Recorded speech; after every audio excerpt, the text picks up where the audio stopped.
Дойде ли краят на зле направените пластични корекции? Директно отиваме в друга страна на времето, само да ви кажа. Сега ще видим разговора по темата с доктор Валянова, която ни запозна с най-модерните процедури от световно ниво за моделиране на лицето, носа и очите без скалпел. Като те гледам, добре се е справил някой.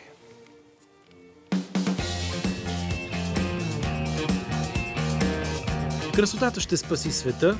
Това обаче трябва да са думи на мис Вселена, защото днес красивото често придобива съвсем други измерения или изменения. След бума на пластичните операции, много световни, а и наши звезди започнаха своята пълна промяна. Пътят се оказа дълъг, не лек, но и път, по който тръгнеш ли веднъж, връщане няма. Тези снимки могат само да ви оставят безмолвни.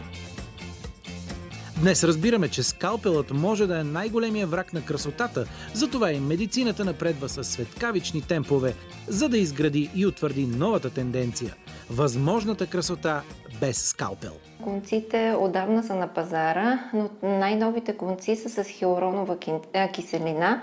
Или това са едни нишки, които имат за цел да фиксират и да повдигнат мазнините в нашето тяло, но добавената хиалуронова киселина подпомага самата адаптация на конеца, прави го по-лесно, кара тъканите да изглеждат по-добре, по-свежи, по-хидратирани. От друга страна, скъсява времето за възстановяване, така че ние имаме един много добър резултат. Повдигане, фиксиране на тъканите, стягане на мазнините, плюс подобряване качеството на кожата и на мазнините и едновременно с това скъсяване периода, в който пациентът изпитва лек дискомфорт. Колко време е възстановителният период? Конците са една страхотна възможност както за лекаря, така и за пациента. Както сама казахте, скалпелите или хирургията изисква дълъг възстановителен период. Конците имат един страхотен резултат – повдигане на мазнини, фиксиране, лифтинг ефект с къс възстановителен период. Пациент има една единствена точка, това е мястото, през което ние влизаме, с конеца го въвеждаме. Слагаме една дискретна лепенка, която е с цвета на кожата с размер 1 см на 1 см. Пациентите я отстраняват на другия ден и те веднага след процедура, не на другия ден, веднага след процедура те могат да се върнат към работния процес или няма възстановяване в случая. Какво означава да изместим скалпела и да въведем конците? Означава ли това, че можем да направим една корекция на носа си само с конци?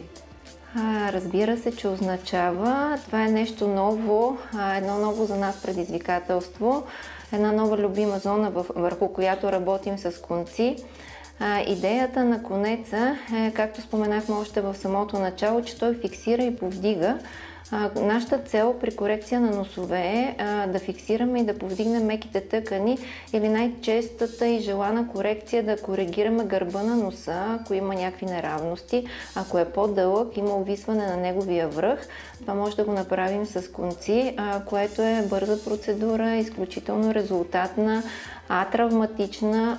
Отново споменавам, че пациента веднага се включва в работния процес, няма възстановяване или това е една голяма възможност за най-търсената корекция в момента. Просто да предоставим на пациента избор, възможност за по-бързо коригиране, ефективно съответно, с дълъг период на ефект, на ефективност, без да се насочва към скалпел. Може би голяма част от пациентите биха предпочели този тип корекция, защото няма възстановяване, ефективна, с дълготраен ефект, без травма, без възстановителен период и съответно ние може да предвидим резултата, а не както при оперативните корекции пациента може понякога да е изненадан или да се наложат 2 или 3 оперативни корекции. Бела Хадид е пример за добре направени корекции. От едно невзрачно лице с добро телосложение, естетичната медицина и добрият вкус на специалистите я превърнаха в изкусителна красавица. Намесата е видна. Времето документира трансформацията на американския модел. В момента всички таблоиди обещават шеметна кариера на Бела Хадид, но скалпелът при нея също много рядко се намесва.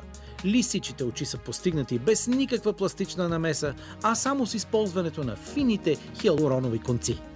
Foxy Eyes е едно ново течение, един нов тренд в момента. Това е повдигане на латералния край на веждите и издърпване на окото, точно този лисич или фокси вид на горния клепач и на самото око. Правят се с конци. Трябва да знаят пациентите, че преди да извършим такъв тип корекция, ние трябва да успокоим мускулите, така че трябва 1 или 2 посещения, но мога да твърдя, че това е изключително естествена корекция, измества хирургията във времето, пациента изглежда естествено или ние правим това, което противодействаме на промените. Ние повдигаме това, което е отпуснато или действаме на птозата на отпускането на тъканите, като повдигаме, фиксираме, но едновременно с това и структурираме подкожието или създаваме една стегнатост на подкожието, за да не провисват тъканите и подобряваме качеството на кожата, така че не е само ефекта на лифтинг, но и на подобряване състоянието на подкожните структури и предпазване от по-нататъчно провисване на тъканите. Ако да речем в лицето вече има поставен филър, това проблем ли е да се поставят и такива конци, хиалуронови конци? Това е любимия ми въпрос от пациентите, да отговорим на всички пациенти. По принцип филъра означава пълнител или ние го използваме, когато искаме да запълним загуба на обеми. Обичайно филърите се поставят в дълбоките мазнини или това са в мазнините под мускулите на лицето. Конците са нишки, които ние въвеждаме в повърхностната мазнина. Или двете процедури са абсолютно изпълними при едно лице, съвместими са, могат да бъдат направени при едно лице от опитен лекар, който знае как извършва и по какъв начин да бъдат въведени и двата типа продукти в лицето.